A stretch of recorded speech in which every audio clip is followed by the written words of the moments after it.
Rahul Gandhi brain చైల్డ్గా భావించి పెద్ద ఎత్తున కుల్లగణన ఏదైతే తెలంగాణలో మొట్టమొదటిసారిగా దేశంలోనే చేసినటువంటి వ్యవహారాన్ని ఇప్పుడు ఖచ్చితంగా నరేంద్ర మోదీ ఫాలో అవుతున్నట్టుగా స్పష్టంగా కనిపిస్తోంది. ఆ దిశగా ఏదైతే భారత్ జోడో యాత్రలో రాహుల్ గాంధీ ఆ ఇనిషియేషన్ తీసుకున్నారు, మరోవైపు సీఎం రేవంత్ రెడ్డి దాన్ని అమలు చేసి దేశంలోనే మొట్టమొదటి రాష్ట్రంగా తెలంగాణ అమలు చేసి సక్సెస్ సాధించిందని చెప్పుకోవాలి. సో ఇప్పటికే అసెంబ్లీలో తీర్మానం చేసి క్యాస్ట్ సెన్సెస్కి సంబంధించినటువంటి కులగణన చేసి తీర్మానం చేసి కేంద్రానికి పంపారు. ఈ దిశగా ఇప్పుడు కేంద్రం కూడా నరేంద్ర మోదీ ఇక్కడ చేసినటువంటి క్యాస్ట్ సెన్సెస్ని ఖచ్చితంగా ఫాలో అవ్వాల్సినటువంటి పరిస్థితి. అందుకనే రేవంత్ రెడ్డి కూడా ట్వీట్ చేస్తున్నారు, based on the vision and direction of Shri Rahul Gandhiji who first demanded a nationwide caste census during his historic Bharat Jodo Yatra. Telangana is the first state to conduct caste survey last year. This was the first in independent India, the last one being in 1931 by the British. A statewide comprehensive social economic caste survey was conducted and found that 56.32% of the population belongs to the backward castes. Based on the report tabled in Telangana State Assembly, the state also resolved and proposed 42% reservations for OBCs in education, work and political positions.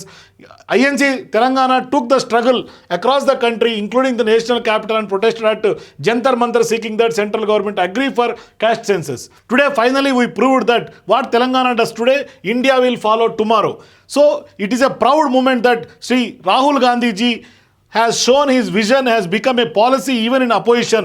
We are proud that the actions of Telangana government for OBC empowerment having inspired the country, and India has agreed to also follow the actions of our state. We congratulate the central government for deciding to conduct caste census as part of the next national census. Thanks to Prime Minister Narendra Modi ji and the cabinet అంటూ కూడా Narendra Modi tweet చేశారు. So ఇప్పుడు సారాంశం ఏంటంటే రేవంత్ రెడ్డి ఇక్కడ తెలంగాణలో implement చేశాడు, Rahul Gandhi initiation తీసుకున్నాడు.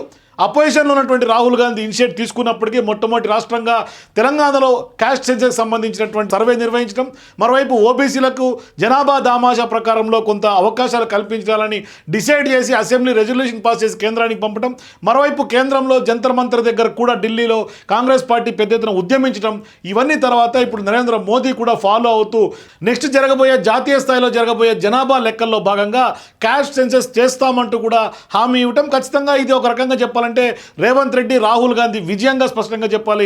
నరేంద్ర మోదీ కూడా ఆలోచనను ఖచ్చితంగా ఇప్పుడు దేశవ్యాప్తంగా ఇంప్లిమెంట్ చేస్తున్నటువంటి పరిస్థితి.